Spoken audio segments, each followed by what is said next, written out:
Hi friends, welcome back to my channel. ಹೇಗಿದ್ದೀರಾ ನೀವೆಲ್ಲರೂ ಖುಷಿಯಾಗಿದ್ದೀರಾ ಅಂತ ಭಾವಿಸ್ತೇನೆ. ನಾವು ಸಹ ತುಂಬ ಖುಷಿಯಾಗಿದ್ದೀವಿ. ರೊಟೀನ್ ಡೈಲಿ ವ್ಲಾಗ್ ಇದು.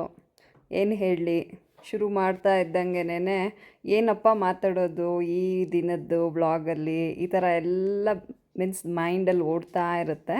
ಪ್ಲಸ್ ನಿಮಗೆಲ್ಲ ನಾನು ಮತ್ತೊಂದು ಕ್ವೆಶ್ಚನ್ ಕೇಳಬೇಕು ಅಂತ ಮೊದಲೇನೆ ನಾನು ಈ ನಡುವೆ ವಾಯ್ಸ್ ಓವರ್ ಕೊಡ್ತಾ ಇದ್ದೇನೆ ನನ್ನ ವಿಡಿಯೋಸಿಗೆ. ನಿಮಗೆ ಇದಿಷ್ಟ ಆಗ್ತಾ ಇದೆಯಾ ಅಥವಾ ನಾನು ಲೈವ್ ಆಗಿ ಮಾತಾಡಿ ವಿಡಿಯೋ ಮಾಡೋದು ಇಷ್ಟ ಆಗ್ತಾ ಇದೆಯಾ? ಪ್ಲೀಸ್ ಕಮೆಂಟ್ ಮುಖಾಂತರ ತಿಳಿಸಿ. ನನ್ನ ಡೈಲಿ ರೊಟೀನ್ ಇದು ಅಲ್ಲ. ಮಾರ್ನಿಂಗ್ ಎದ್ದಿದ್ದೇನೆ, ನನಗೆಲ್ಲ ಬೆಡ್ ಸ್ಪ್ರೆಡ್ ಎಲ್ಲ ಇದು ಮಾಡಿ ಬ್ಲ್ಯಾಂಕೆಟ್ ಎಲ್ಲ ಮಡಚಿಟ್ಟಿದ್ದು ಎದ್ದಿದ ತಕ್ಷಣ ಅಂತೂ ನಾನು ಮಾಡಲ್ಲ. ಬಿಕಾಸ್ ಬೆಳಿಗ್ಗೆ ಯಾವಾಗಲೂ 5:30ಗೆ ಎದ್ದೇಳಬೇಕಾಗತ್ತೆ. ಚಮ್ಮನ್ ಸ್ಕೂಲಿಗೆ ಹೋಗೋದ್ರಿಂದ 5:30ಗೆ ಎದ್ದು ಅವನಿಗೆ ಬ್ರೇಕ್ಫಾಸ್ಟ್, ಲಂಚ್ ಬಾಕ್ಸ್ ಎಲ್ಲನೂ ಪ್ರಿಪೇರ್ ಮಾಡಿ ಕೊಟ್ಟು 7 ಗಂಟೆವರೆಗೂ ಒಂದು ಸ್ವಲ್ಪ ಬ್ಯುಸಿನೇ ನಾನು. ಅಲ್ಲಿವರೆಗೂ ನನ್ನದು ರೊಟೀನ್ ಹಾಗೇ ಇರುತ್ತೆ. ಚಮ್ಮನ್ನ ಸ್ಕೂಲಿಗೆ ಹೋಗೋವರೆಗೂ ಅವನಿಗೆ ಬಾಯ್ ಮಾಡಿದ ಮೇಲೆ ನಾನು ರೂಮಿಗೆ ಬಂದು ಒಂದು ಸ್ವಲ್ಪ ಹೊತ್ತು ಮಲಗಿ ಮತ್ತು 9-9:30ಗೆ ಎದ್ದು ನಾನು ಬ್ಲ್ಯಾಂಕೆಟ್ ಎಲ್ಲ ಮಡಚಿಡ್ತಾ ಇದ್ದೀನಿ ನೋಡಿ. ಆವಾಗಲಿಂದ ನಾನು ವ್ಲಾಗ್ ಸ್ಟಾರ್ಟ್ ಮಾಡಿದೆ. 7 o'clockವರೆಗೂ ಸಾಧ್ಯ ಆಗಲ್ಲ ಫ್ರೆಂಡ್ಸ್, ಬಹಳನೇ ಕಷ್ಟ ಅನಿಸುತ್ತೆ. ರೆಕಾರ್ಡ್ ಮಾಡ್ಕೊಳ್ತಾ ವಿಡಿಯೋ ಮಾಡಿ ಎಲ್ಲನೂ ನಾನು ಲಂಚ್ ಬಾಕ್ಸ್ ಪ್ರಿಪೇರ್ ಮಾಡೋದು, ಚಮ್ಮನ್ನಿಗೆ ಎಬ್ಬರಿಸೋದು ಅದೆಲ್ಲ ಒಂದು ಸ್ವಲ್ಪ ಕಷ್ಟ ಆಗುತ್ತೆ. ಹಾಗಾಗಿ ನಾನು ಆ ಭಾಗನ ಸ್ಕಿಪ್ ಮಾಡಿ ನಾನು ಮತ್ತು ಮಲಗಿ ಎದ್ದ ಮೇಲಿಂದ ಸ್ಟಾರ್ಟ್ ಮಾಡಿರೋವಂತಹ ವಿಡಿಯೋ ಇದು. ಬೆಳಿಗ್ಗೆ ತಿಂಡಿಗೆ ಆ್ಯಸ್ ಯೂಶ್ವಲ್ ನಾನು ಅವತ್ತು ಅವಲಕ್ಕಿ ಮಾಡಿದ್ದೆ. ಚಮ್ಮನಿಗೆ ಶಾರ್ಟ್ ಬ್ರೇಕಿಗೆ ಒಂದು ಡ್ರ್ಯಾಗನ್ ಫ್ರೂಟ್ ಹೆಚ್ಚಿ ಹಾಕಿ ಅವಲಕ್ಕಿ ಲಂಚ್ ಬಾಕ್ಸಿಗೆ ತಿಂದು ತೊಗೊಂಡು ಹೋಗ್ತಾನೆ. ಅದಾದಮೇಲೆ ಮಧ್ಯಾಹ್ನಕ್ಕೆ ಅವ್ನು ಬರೋ ಅಷ್ಟರಲ್ಲಿ ಅಡುಗೆ ಮಾಡಲೇಬೇಕಲ್ವ. ಅವಲಕ್ಕಿ ಮಾಡಿದ್ರಿಂದ ತರಕಾರಿ ಎಲ್ಲ ಹಾಕಿ ಬಿಸಿಬೇಳೆ ಬಾತ್ ಮಾಡೋಣ ಅಂತ ಅಂದ್ಕೊಂಡು ನಾನು ರಾತ್ರಿನೇ ಹೆಸರು ಕಾಳು ನೆನೆಸಿದ್ನ, ಅದನ್ನು ತೊಳೆದು ಬಸೆ ಹಾಕಿದೆ. ಮತ್ತು ಬೇಳೆ, ಯಾರ್ಯಾರಿಗೆ ಬಿಸಿಬೇಳೆ ಬಾತ್ ರೆಸಿಪಿ ಬೇಕೋ ನಾನು ಅದೆಲ್ಲ ಪೂರ ಹೇಳೋದಕ್ಕೆ ಹೋಗಲ್ಲ.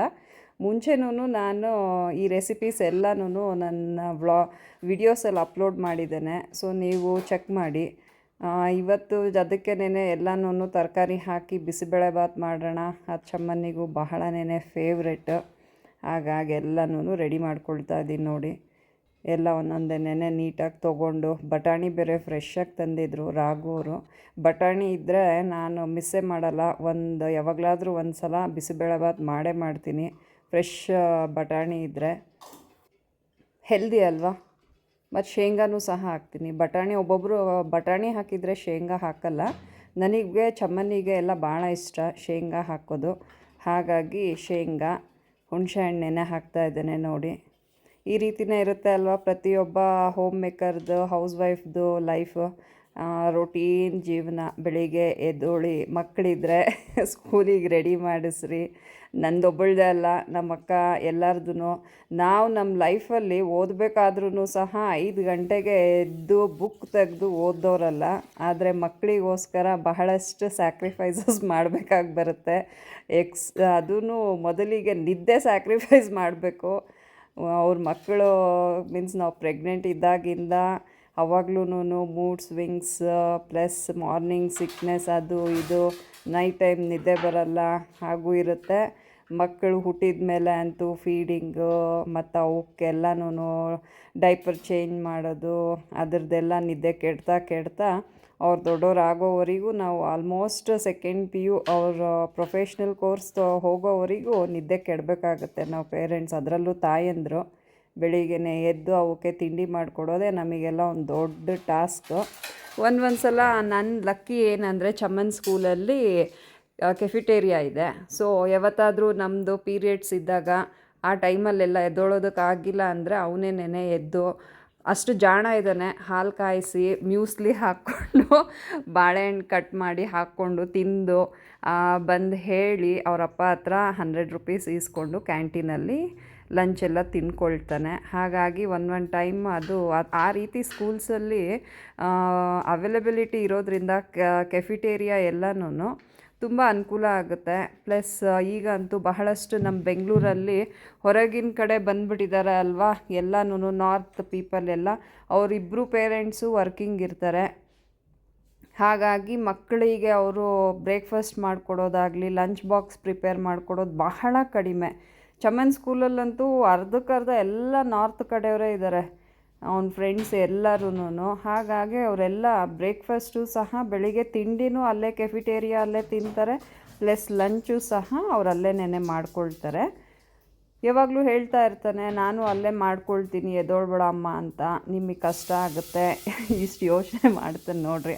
ಹಾಗಂತಲ್ಲ, ರುಚಿ ರುಚಿ ಅಲ್ಲೂ ತಿಂಡಿ ಸಿಗುತ್ತಲ್ವಾ, ಚನ್ನ ಭಟೂರ ಒಂದೊಂದು ದಿವ್ಸಕ್ಕೆ ಒಂದೊಂದು ಇರುತ್ತೆ. ನಾವು ಯಾವಾಗಲೂ ರೇರ್ ಬ್ರೆಡ್ಸ್ ಅಂಥವೆಲ್ಲನೂ ಇದು ಮಾಡೋದು, ಮನೇಲಿ ಮಾಡೋದು. ಅಲ್ಲಿ ಸ್ಯಾಂಡ್ವಿಚ್ ಅಂಥವೆಲ್ಲ, ಪಾವ್ ಭಾಜಿ, ವಡಾಪಾವು ಅದೆಲ್ಲ ಇರುತ್ತೆ. ಬಿಕಾಸ್ ಎಲ್ಲ ನಾರ್ತ್ ಕಡೆಯವ್ರು ಭಾಳ ಇರೋದ್ರಿಂದ ವೀಕ್ಲಿ ಒನ್ಸ್ ಆ ರೀತಿಯಾದಂತಹ ಮೆನ್ಯೂ ಲಿಸ್ಟ್ ಇದ್ದೇ ಇರುತ್ತೆ. ಹಾಗಾಗಿ ಅದನ್ನು ಇಷ್ಟಪಡ್ತಾನೆ ಚಮನ್ ಈಸ್ ಆಲ್ರೌಂಡರ್, ಎಲ್ಲ ಥರದ ಊಟನೂ ಇಷ್ಟಪಡ್ತಾನೆ. ನೋಡಿ, ಅಲ್ಲಿ ನೀವು ವಿಡಿಯೋದಲ್ಲಿ ನೋಡಿದ್ರಿ ಅಲ್ವಾ, ಚಮನ್ ಸ್ಕೂಲಿಂದ ಬಂದೇ ಬಿಟ್ಟ, ನಾನು ಇನ್ನೂ ಅಡುಗೆ ಮಾಡ್ತಾನೆ ಇದ್ದೀನಿ.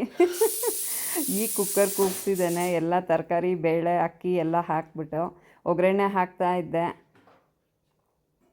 ನೀಟಾಗಿ ಒಗ್ಗರಣೆ ಮಾಡಿಕೊಂಡು ಬಿಸಿ ಏನಿಲ್ಲ, ಈಸಿಯಾಗಿ ಆಗಿಬಿಡುತ್ತೆ. ಅದಕ್ಕೆ ಚಮ್ಮು 2:15 ಅಥವಾ 2:45 ಹಾಗೆ ಬರ್ತಾನೆ. ನಾನು 2 o'clock ಅಡುಗೆ ಮನೆಗೆ ಇಳಿದ್ರೆ ಚಮ್ಮನ್ ಬರೋ ಅಷ್ಟರಲ್ಲಿ ಅಡುಗೆ ರೆಡಿಯಾಗಿ ಹೋಗುತ್ತೆ. ಇಬ್ಬರು ಜೊತೇಲಿ ಕೂತ್ಕೊಂಡು ನಾವು ಊಟ ಮಾಡ್ತೀವಿ.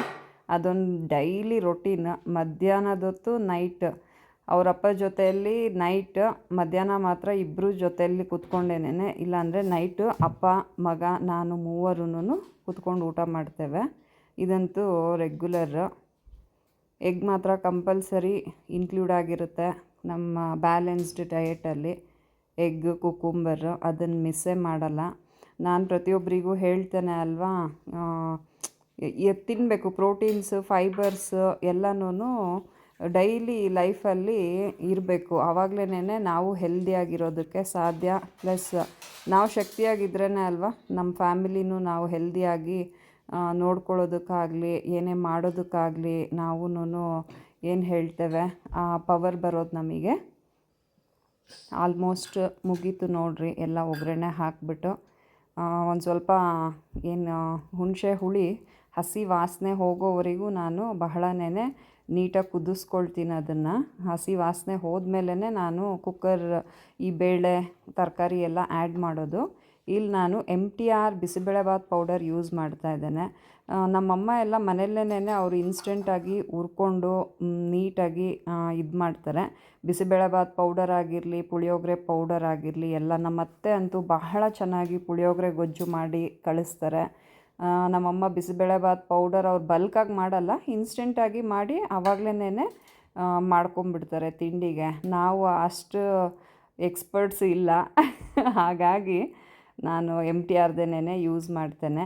ಪುಳಿಯೋಗರೆ ಗೊಜ್ಜು ಈ ಸಲ ನನಗೆ ರಾಘವ್ರ ಫ್ರೆಂಡ್ ಕಿರಣ್ ಅಂದ್ಬಿಟ್ಟು ಅವ್ರು ಮಾಡಿ ಕಳಿಸಿದ್ದಾರೆ. ಸೊ ಅದನ್ನು ಸಹ ನಮ್ಮತ್ತೆ ಹೇಗೆ ಮಾಡ್ತಾರೋ ಅದೇ ರೀತಿ ಮಾಡಿ ಕಳಿಸಿದ್ದಾರೆ. ಬಿಕಾಸ್ ಅವರು ದಾವಣಗೆರೆ ಕಡೆಯವರು, ತುಂಬ ರುಚಿಯಾಗಿ ಮಾಡಿ ಕಳಿಸಿದ್ದಾರೆ. ನೋಡಿ, ಇದೇ ನಮ್ಮದು ರೊಟೀನು. ಚಮ್ಮು ನಾನು ಇಬ್ಬರು ಮಧ್ಯಾಹ್ನ 3 ಗಂಟೆ ಆಗಿದೆ, TV ನೋಡ್ಕೊಳ್ತಾ ಊಟ ಮಾಡ್ತೇವೆ. ಅವನು ನರುಟೋ ಅಂತೆ ಅದು ಇದು ಅಂತ ಕಿತ್ತಾಡ್ತೀವಿ ಒಂದು ಸ್ವಲ್ಪ ಹೊತ್ತು. ನನಗೆ ಅದೆಲ್ಲ ಇಷ್ಟ ಆಗಲ್ಲ. ಸೊ ನನಗಿಷ್ಟ ಆಗುವಂತಹ ಮೂವೀಸ್ ಹಾಕ್ಕೊಂಡು ನೋಡ್ತಾ ಜೊತೇಲಿ ಊಟ ಮಾಡ್ತೇವೆ. ಅದಾದಮೇಲೆ ಚಮ್ಮನ್ ಮಲಗಿ ರೆಸ್ಟ್ ಮಾಡ್ತಾನೆ. ನಾನು ಸಹ ಸ್ವಲ್ಪ ಹೊತ್ತು ರೆಸ್ಟ್ ಮಾಡಿದೆ ಫ್ರೆಂಡ್ಸ್.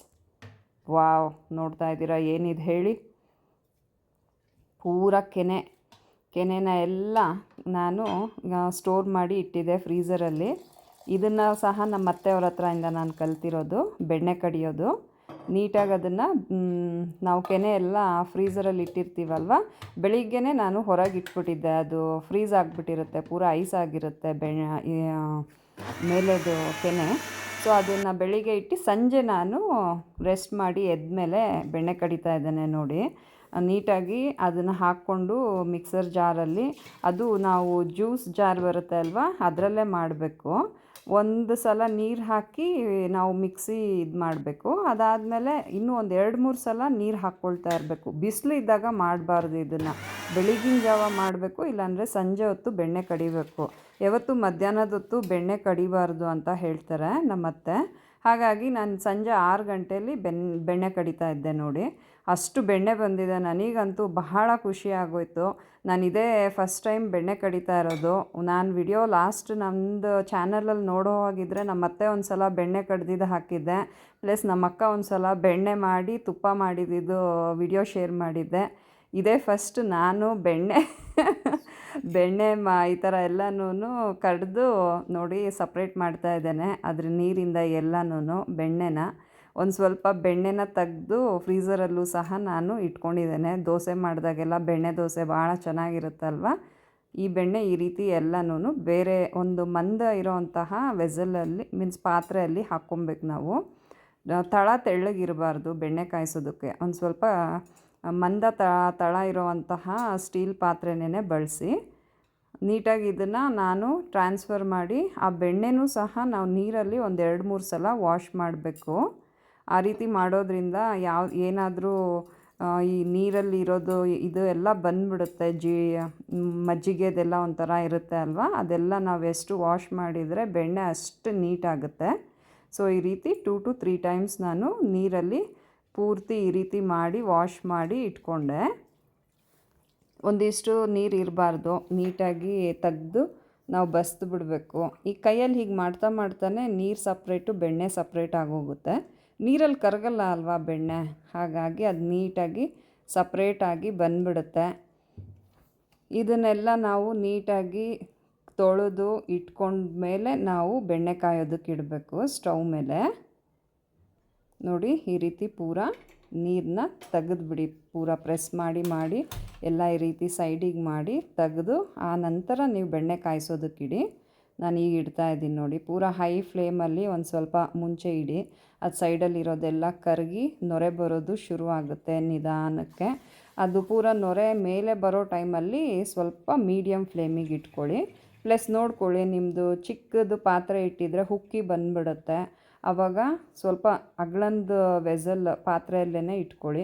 ನಾನು ಅಲ್ಲೇ ಮುಂದೆನೇ ನಿಂತು ಮಾಡಬೇಕು. ತುಪ್ಪ ಕಾಯಿಸೋದಿದ್ರೆ ನಾವು ಬೆಣ್ಣೆ ಕಾಯಿಸ್ತಾ ತುಪ್ಪ ಮಾಡ್ತಾಯಿದ್ದೀವಿ ಅಲ್ಲ, ಅಲ್ಲೇ ನಿಂತು ಮಾಡಬೇಕಿಲ್ಲ ಅಂದರೆ ಹುಕ್ಕು ಬಂದುಬಿಡೋದು, ಇಲ್ಲಾಂದರೆ ಅದು ಸೀದೋಗಿಬಿಡೋದು ಅಂಥ ಚಾನ್ಸಸ್ ಎಲ್ಲ ಬಹಳ ಆಗುತ್ತೆ ನೋಡಿ. ಅದಕ್ಕೆ ನಾನು ಸ್ವಲ್ಪ ಮೆಂತ್ಯ ಕಾಳು ಇವಾಗ ಪೂರ ಅದು ಹುಕ್ಕು ಬರ್ತಾಯಿದ್ದೆಲ್ಲ ಕಡಿಮೆ ಆಗಿ ಕ್ಲಿಯರ್ ಆಗ್ತಾಯಿದೆ. ಚಿಟ ಅನ್ನತ್ತೆ, ಕೆಳಗೆ ತಳ ಎಲ್ಲ ಕಪ್ಪಾಗುತ್ತೆ ಫ್ರೆಂಡ್ಸ್. ಆವಾಗ ಬೆಣ್ಣೆ ರೆಡಿ ಅಂತ ಅರ್ಥ ನೋಡಿ. ಇವಾಗ ಕಲರ್ ಚೇಂಜ್ ಆಗಿದೆ ಅಲ್ಲ, ಬೆಣ್ಣೆ ಆಲ್ಮೋಸ್ಟ್ ರೆಡಿ ಆಯಿತು. ಈ ರೀತಿ ನಾನು ತುಪ್ಪ ಮಾಡಿದೆ, ಬೆಣ್ಣೆ ಕಡ್ದು ಕೆನೆನ ಕಡ್ದು. ಸೊ ಇದು ಇವತ್ತಿನ ದಿನದ ನನ್ನ ಸ್ಪೆಷಲ್ ಟೈಮ್ ಅಂತ ಹೇಳ್ತೇನೆ. ನಿಮಗೆಲ್ಲ ಈ ವಿಡಿಯೋ ಇಷ್ಟ ಆಗಿದ್ದರೆ ಪ್ಲೀಸ್ ಎಲ್ಲರೂ ಲೈಕ್ ಮಾಡಿ, ಶೇರ್ ಮಾಡಿ, ಕಮೆಂಟ್ ಮಾಡಿ. ಪ್ಲೀಸ್ ಎಲ್ಲರೂ ಸಬ್ಸ್ಕ್ರೈಬ್ ಮಾಡ್ಕೊಳ್ಳಿ. Thank you friends.